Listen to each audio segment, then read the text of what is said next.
Olá, meu amigo, minha amiga, sejam bem-vindos a mais um Portal do José. Hoje para um papo super diferente, em meio a todas essas coisas importantes que estão acontecendo aqui no Brasil e que mexerá certamente com algumas cabeças e também causará grandes desconfortos e incômodos naquele seu amigo, amiga, conhecido, conhecida, bolsonaristas, se tiverem contato com o nosso papo aqui de hoje. Isso porque tudo aquilo que nós estamos vendo nos últimos dias são fatos absolutamente reveladores e confirmam que o que essa gente da extrema-direita e, sobretudo, o clã Bolsonaro apresenta para os seus seguidores é uma grande farsa, é uma grande fachada. As coisas que estão por trás estão deprimindo, estão deixando a figura do inelegível cada vez mais sem saída. Vou conversar com vocês também, mostrar algumas cenas sobre aquilo que está acontecendo na Petrobras, mas antes de mais nada, é sempre muito importante convidar você que está chegando agora no nosso portal e ainda não nos conhecia, para que você se inscreva aqui conosco, conheça também os nossos outros vídeos. Se você gostar, compartilhe, recomende, não se esqueça. Dê o seu joinha, mande seu comentário e, se puder, se inscreva aqui também no nosso clube de membros. Você que é muito bem-vindo e muito bem-vinda. Meu amigo, minha amiga, quando eu fiz mestrado em Ciências Penais na minha querida Universidade Federal do Rio de Janeiro, um dos temas que me inquietava bastante quando eu conversava ali com meus colegas era se o criminoso, de um modo geral, ele tinha algum tipo de angústia, ele tinha algum tipo de depressão.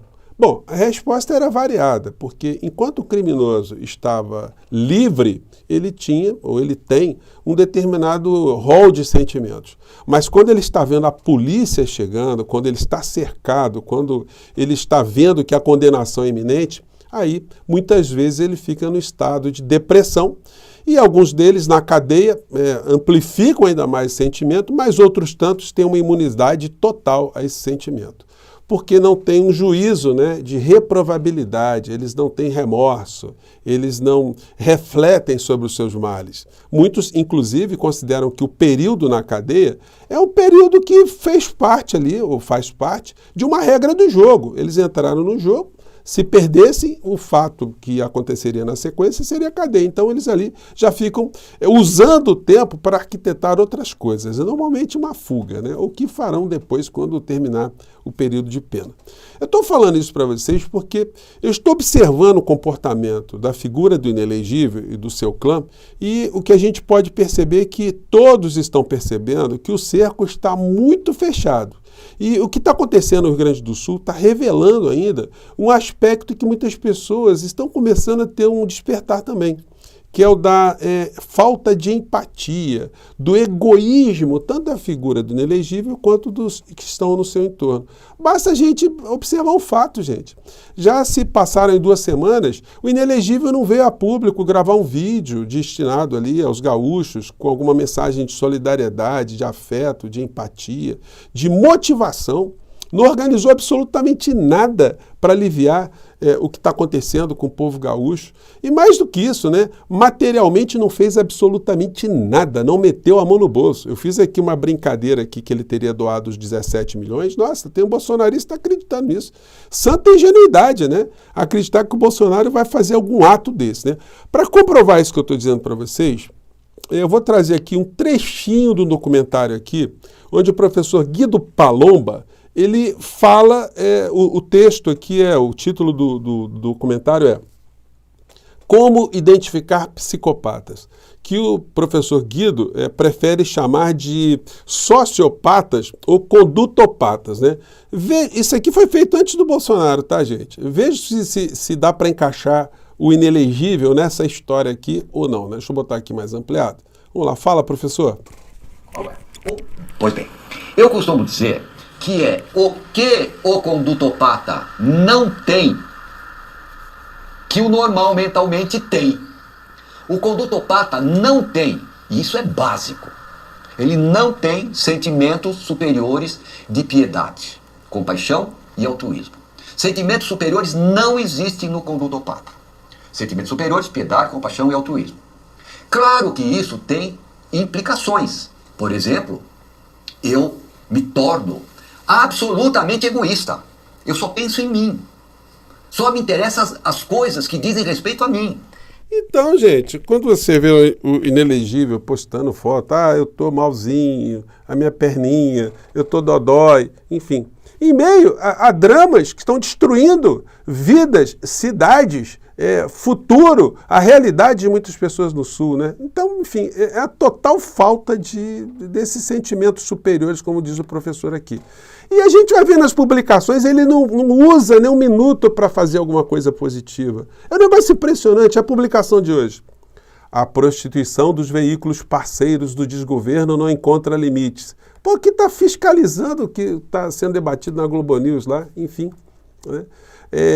E não encontra limites, ainda mais quando essa prostituição é regiamente recompensada.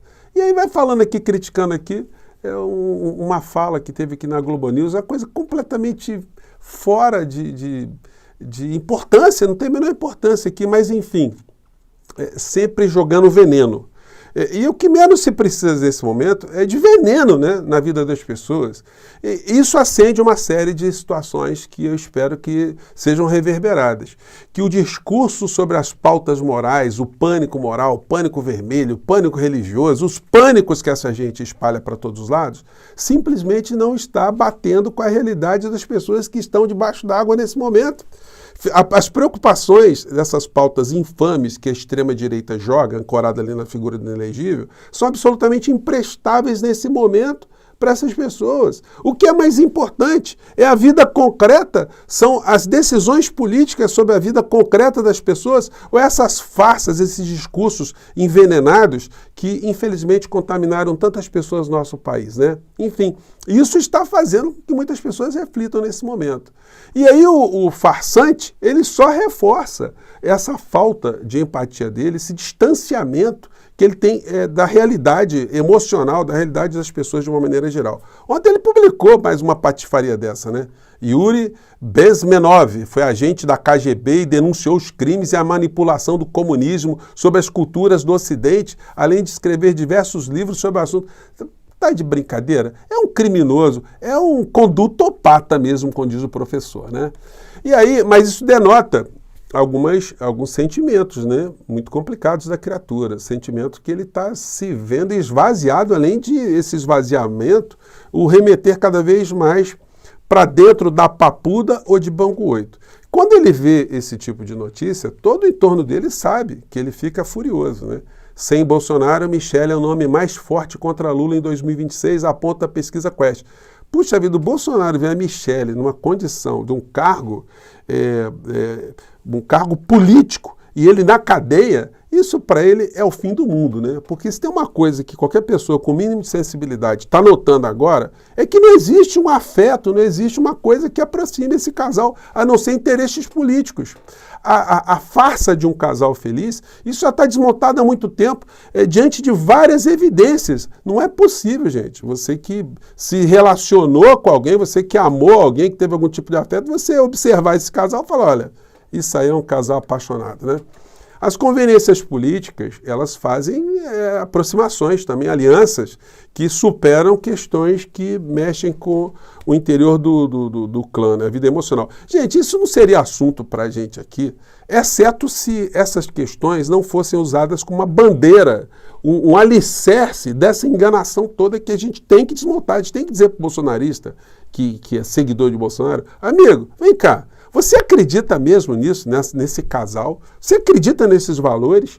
Cadê a figura do casal agora, no meio dessa tragédia? O que eles estão fazendo de produtivo? Eles estão ocupando alguma posição de protagonismo? Ou eles só se unem mesmo para patifarias, para juntar pessoas para tentar destruir a democracia do nosso país, né? Bom, Hillary Clinton e Bill Clinton, a Hillary é bem diferente da Michelle, né? Porque ela é advogada, ela tinha já uma vida política independente, mas mesmo assim, quando o Bill Clinton cometeu um deslize no casamento deles, né?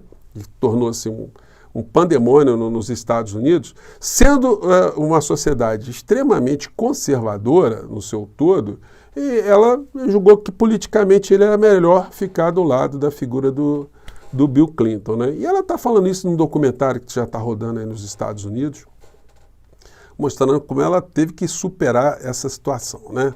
Bom, e o inelegível, afastado da senhora Michele, né? Um negócio muito complicado, ele vai tirando fotos aqui com algumas criaturas. Hoje me chamou a atenção essa foto aqui, lá no hospital, com a senhora Nise Yamaguchi.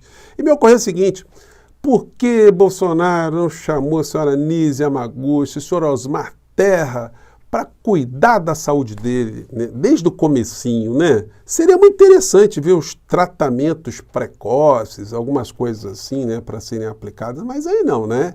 Quando é o dele que está na reta, aí ele não quis saber de tratamentos alternativos, ele abraçou a ciência, né?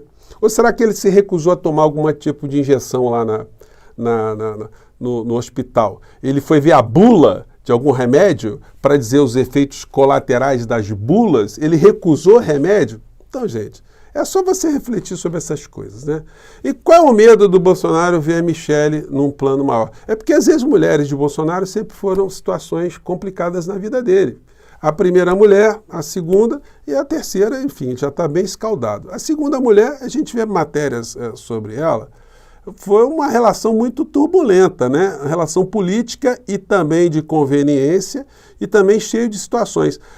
A Ana Cristina Vale deu uma entrevista aqui para o Globo e Época, na revista Época, né? Antes das eleições passadas, né?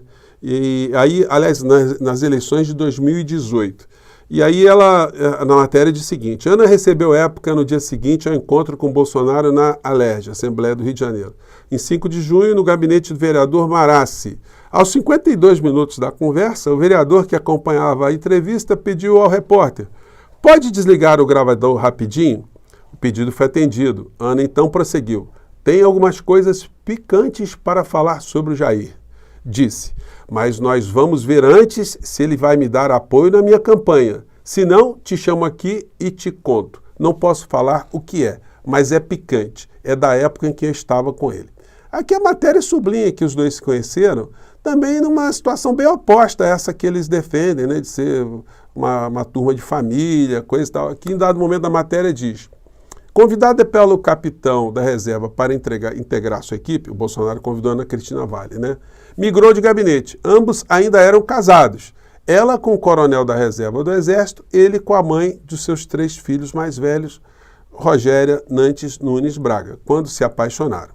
Foi um pouquinho antes dele se separar e eu me separar de meu marido, contou Ana. Então, quer dizer, gente, o Bolsonaro não está muito preocupado com a família dele, nem com a família dela, né? E vice-versa, mas ele é esse ícone dessas pessoas que acreditam nisso. Eu queria saber dessas pessoas muito conservadoras, como é que elas explicam isso, como é que isso pode encaixar nesse personagem farsante que essas pessoas ainda acreditam, né? Aí, sem falar que a Ana Cristina Vale ainda foi para a polícia, acusou o Bolsonaro formalmente, abriu processo contra ele por ter furtado um cofre no banco, ocultar patrimônio, receber pagamento não declarado, enfim, e agir com desmedida agressividade, né?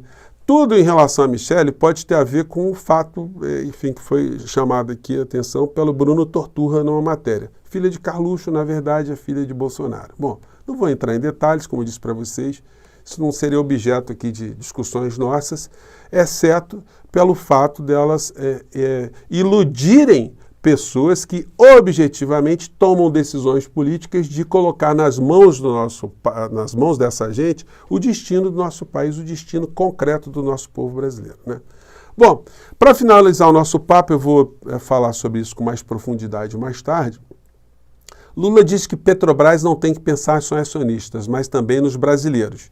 E aí o Lula deu uma entrevista 2 meses atrás, falando que a Petrobras não pode só se preocupar com o acionista, né? E hoje ele mudou, quer dizer, ontem ele mudou o comando da Petrobras, está em todos os jornais, está mexendo com o mercado hoje, e ele colocou aqui indicou uma pessoa que o perfil eu vou analisar com vocês mais tarde, mas a matéria diz: Lula demite Prates da Petrobras e escolhe Magda Chambriard para a presidência. Quem será a senhora Magda Chambriard, né?